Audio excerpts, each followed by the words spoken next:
Online లో సుభాష్ గారు. Yes sir, ఇప్పుడు భరత్ గారు ఈ టాపిక్ ఇది ఇట్లనే కంటిన్యూ అవుతుంది అన్నట్టు చాలా క్లియర్ గా అవుతుంది, ఒక సీరియల్ గా అవుతుంది. లాస్ట్ కి ప్రజలు మర్చిపోతారు, వాళ్ళకే బోర్ కొట్టేందంటే ఈ టాపిక్ తీసుకుంటే ఛానల్ కూడా చేంజ్ చేస్తారు, పేపర్ కూడా చదవరు.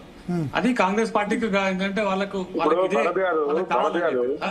సార్ సార్ ఒక్క నిమిషం రామచంద్ర నాయక్ గారు ఇస్తాను మీకు ఒక్క నిమిషం తర్వాత ఇస్తాను. నేను ఒక్క నిమిషం వెళ్లే ముందు ఒక విషయం వినండి. ఏమంటున్నాను, మీరు ఇన్కమ్ ట్యాక్స్ కోర్టు గానీ లేదంటే ఈడీ గానీ లేదంటే కోర్టు జ్యుడిషియరీ కోర్టు గానీ తొందరగా వేస్తే బాగుంటుంది. ఎందుకంటే ఇంకా ప్రజల సమస్యల గురించి ఇంకా మాట్లాడాల్సిన బాధ్యత మీ మీద ఉంది. ప్రజల ఏదైతే మీరు హామీలు ఇచ్చినారో హామీలు కంప్లీట్ చేసిన బాధ్యత ఉంది. దీన్నే పెట్టుకొని లాగి గుంజి కొట్టి పిట్టి ఎంత చేస్తే ఏంటంటే అది ప్రజలకు ఏంటంటే అది ఏమి ఉపయోగపడదు. ఇవాళ ఇప్పుడు ఫోన్ టాపింగ్ వల్ల వచ్చే ఏంటంటే లాభం లేదు, దాని గురించి ఏంటంటే మాట్లాడాల్సిన అవసరం లేదు. కానీ మీరు ఏదైతే చెప్పినారో, మీరు మేనిఫెస్టోలో ఏదైతే చెప్పినారో దీన్ని కంప్లీట్ గా అమలు చేసి ఇటువంటి ఇష్యూస్ మళ్ళా నెక్స్ట్ ఏ గవర్నమెంట్ కూడా చేయొద్దు అని చెప్పి క్లియర్ గా భారతీయ జనతా పార్టీ ఒకటే చెప్తుంది అన్నట్టు. ఇటువంటి దాంట్లో చేయకూడదు. మీరు డెవలప్మెంట్ యాక్టివిటీస్ చాలా ఉన్నాయి, వాటి మీద సుభాష్ గారు చెప్పేది ఆయన వ్యక్తిగత నిర్ణయం, భారతీయ జనతా పార్టీ నిర్ణయం అని చెప్పి దాన్ని రంగు పూస్తున్నారు. కానీ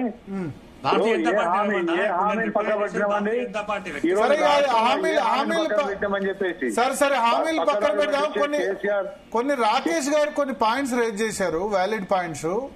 ఇప్పుడు ఈ సిట్ 600 ఫోన్లు ట్యాప్ చేసిందన్న విషయం అఫీషియల్ రికార్డ్స్ లో ఉన్నప్పుడు అది ఇప్పుడు ఎందుకు బయట పెట్టారు? ఇన్ని రోజులు ఏం చేశారు 1.5 year గా అని అడుగుతున్నారు రాకేష్ గారు. అంతేనా రాకేష్ గారు? సమాధానం చెప్పొచ్చు సార్, దానికి సమాధానం చెప్పొచ్చు. రామచంద్ర నాయక్ గారు చెప్పండి, తర్వాత వస్తాను మీ దగ్గర శరత్ గారు. ఇప్పుడు భరత్ గారు ఒక్కటే అండి, వాస్తవంగా హార్డ్ డిస్క్ వాళ్ళు బ్రేక్ చేసి వాళ్ళు విధ్వంసం చేసిన తర్వాత కొంత డేటా సమీకరించుకోవడానికి కొంత సమయం పట్టింది. మళ్ళీ డేటా రీజనరేట్ చేయడానికి పోలీస్ కమాండ్ రూమ్ లో నుంచి కొంత డేటా సేకరించడానికి తీసుకున్న సమయం, అందులో అడిషనల్ గా ప్రభాకర్ రావు గారిని వెనక్కి రప్పించడానికి కూడా కొంత సమయం పట్టింది. ఇప్పుడు హార్డ్ డిస్క్ లో ఉన్న డేటా వేరు, రెండోది ఇది అఫీషియల్ గా చేసిన ఫోన్ ట్యాపింగ్ కదా. అఫీషియల్ గా అంటే హోమ్ సెక్రటరీ దగ్గరికి వెళ్ళిన దాన్ని ధ్వంసం చేయలేరు, అది ఫైల్స్ అది. దానికి ఇన్ని రోజులు ఎందుకు పట్టిందని అడుగుతున్నారు రాకేష్ గారు. ఈ వివరాలన్నీ ప్రభాకర్ రావు బయటకు వచ్చిన తర్వాతనే చెప్పిన వివరాల మీద ఆధారంగానే ఇదంతా ముందుకు పోతా ఉంది. అదే విధంగా ఇప్పుడు ఆదరాబాదరా ఇప్పుడు సపోజ్ కొంతమందిని మనం జైలు పాలు చేస్తే దాన్ని కూడా ఇదే ప్రతిపక్షాలు విమర్శించే పరిస్థితి ఉంటది. మీరు తొందరపడ్డారు, కక్ష సాధింపు చర్యలు చేస్తా ఉన్నారు కాంగ్రెస్ ప్రభుత్వం, రేవంత్ రెడ్డి గారు అని చెప్పి మళ్ళీ వీళ్ళే మాట్లాడతారు. ఏదేమైనా ప్రజాస్వామికంగా కొంత వర్కప్ చేయాల్సిందే, జరగాల్సిందే. అదే విధంగా పూర్తి నిర్ధారణ జరిగిన తర్వాత ఎవరి ఇంటెన్సిటీ ఎంత, ఎవరి సివియారిటీ ఎంత ఉంది, ఎవరి ఇన్వాల్వ్మెంట్ కమిట్మెంట్ ఎంత జరిగింది, దాని మీదనే వీళ్ళకు శిక్షలు ఉంటాయి తప్ప A1, A2, A3 ఎట్లా ఈ విధంగా అయితే మనం ఒక ఛార్జ్ షీట్ సబ్మిట్ చేస్తామో ఆ ప్రకారంగానే ఉంటుంది తప్ప శిక్షలు ఉంటాయి తప్ప ఏదో వాళ్ళు తొందర పెడితే తొందరపడేది కాదు. అదేవిధంగా వదిలేయమంటే వదిలేసేది కూడా కాదు. తప్పకుండా దీన్ని నిజ నిర్ధారణ జరిగిన తర్వాత శిక్షకు మరి ఎవరు అర్హులైతే వాళ్ళకి శిక్ష పడుతుంది. దానికి కొంచెం సమన్వయం పాటించాలి. అదే విధంగా మిత్రుడు సుభాష్ గారు చెప్పినట్టు ఇవాళ ఏ పాలసీ మేము ఆపట్లేదు. ఇప్పటికే దాదాపు 6-7 హామీలు ఎక్సెప్ట్ పెన్షన్లు తప్ప మహిళలకు ఇస్తామని చెప్పిన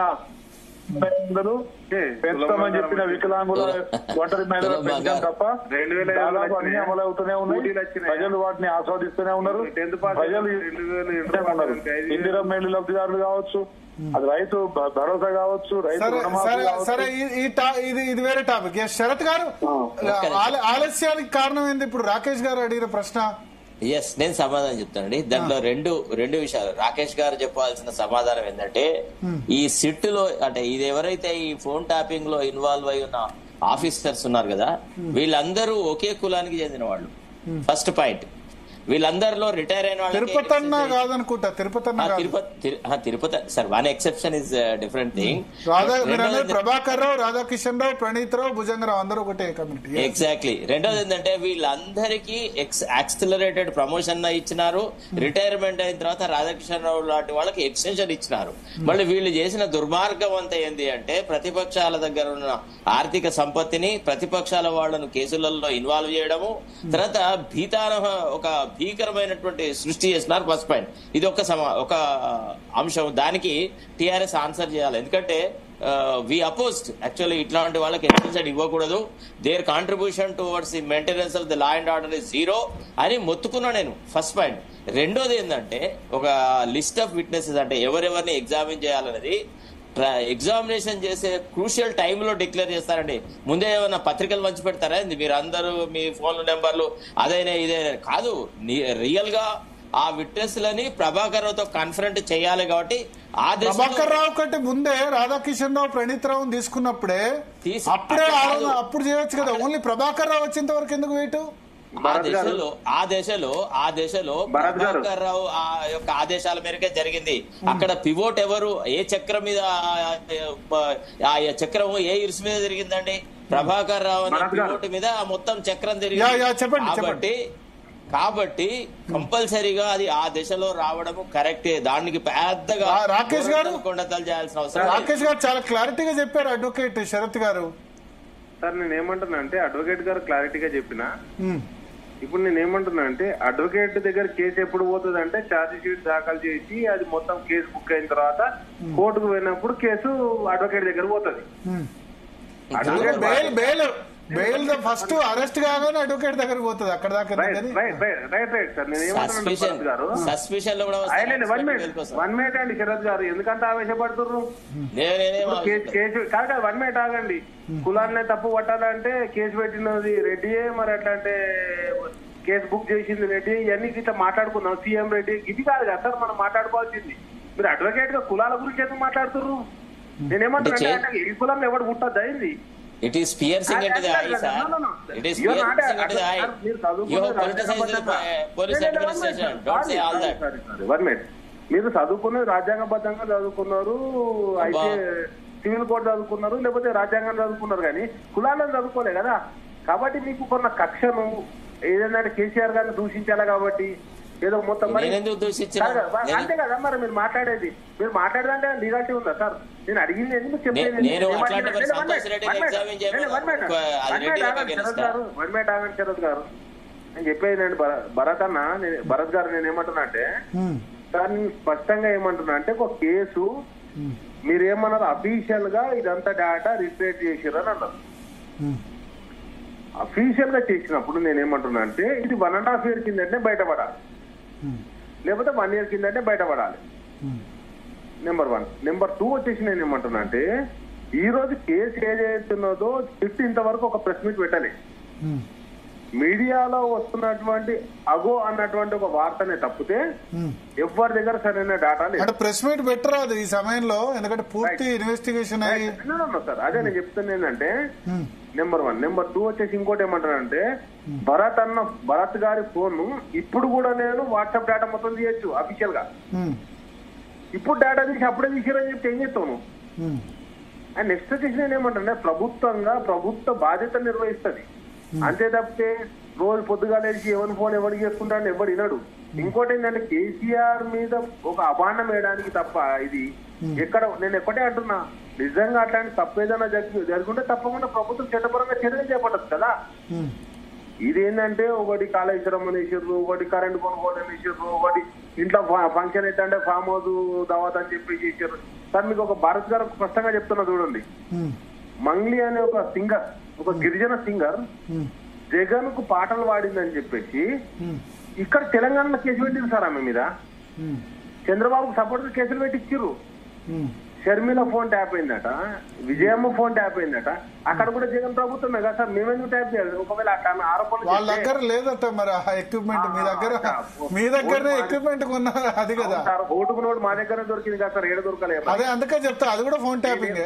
ఒకటే అదే నేను చెప్తా, ఫోన్ ట్యాపింగ్ వల్ల కొన్ని ప్రభుత్వాలు పడిపోయే విషయాలు కూడా తెలిసాయి.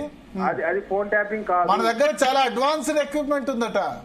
సారీ సార్, సారీ భరత్ గారు, అది ఫోన్ ట్యాప్ కాదు, అది డైరెక్ట్ గా కెమెరాలతో రికార్డ్ చేసింది అంతే. అదే కెమెరాలతో ముందుగా స్టీఫెన్సన్ కు అక్కడికి రేవంత్ రెడ్డి వస్తున్నారు, 50 లక్షలు తీసుకెళ్తున్నారు అని ఎట్లా తెలిసింది? అది ఫోన్ ట్యాపింగ్ ద్వారానే కదా.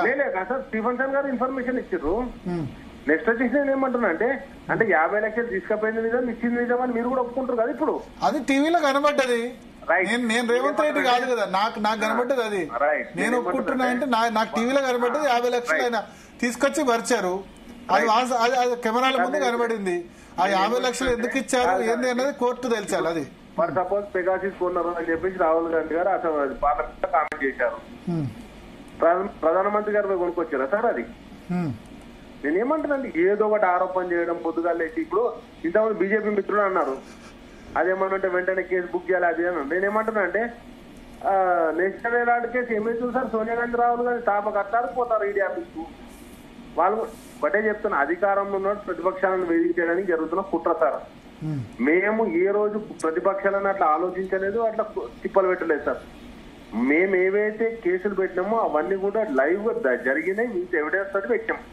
కాబట్టి నేను ఏమంటున్నా, ఇంకొకటి మాట చెప్తున్నా, 1 year బిఫోర్ ఏదైతే పిసిసి అధ్యక్షుడు అయిన తర్వాత రేవంత్ రెడ్డి గారు ఏవేవైతే కామెంట్లు చేసిండ్రో ఆ కామెంట్ మా మీద అవినీతి ఆరోపణలు చేసి ఏ ఆరోపణలతో ఆయన అధికారంలోకి వచ్చిండో అదే ఆరోపణలు నిరూపించడానికి ప్రయత్నం చేస్తుంది తప్పితే ఆరోపణలే తప్పితే నిజాలు కాదు. అండ్ నెక్స్ట్ వచ్చేసి నేను ఏమంటున్నా, దయచేసి ఇప్పుడు వీళ్ళందరూ ఇప్పుడు రఘునందన్ గానీ కొండా విశ్వేశ్వరరెడ్డి గానీ వీళ్ళందరూ స్టేట్మెంట్ నేను ఒకటి ఏమంటున్నానంటే సార్, ఇప్పుడు నేను ఏమంటున్నా ఇంతకుముందు ఇంకొక మాట సార్, ఇప్పుడు మరి ప్రభాకర్ రావు ఎందుకు అబ్స్కాండ్ కావాలి? అమెరికాకి ఎందుకు వెళ్ళిపోవాలి? మీ సిగ్నల్ బ్రేక్ సార్. హలో, ఒక్క నిమిషం. ప్రభాకర్ రావు ఎందుకు అబ్స్కాండ్ కావాలి అంటున్నా, ఇవన్నీ ఏం చేయకపోతే? హలో రాకేష్ గారు, ప్రభాకర్ రావు ఎందుకు అబ్స్కాండ్ కావాలి? హలో రాకేష్ గారు వినబడుతుందా? నాకు సిగ్నల్ బ్రేక్ అవుతుందండి. ఒకసారి రామచంద్ర నాయక్ గారు తీసుకుందాం. రామచంద్ర నాయక్ గారు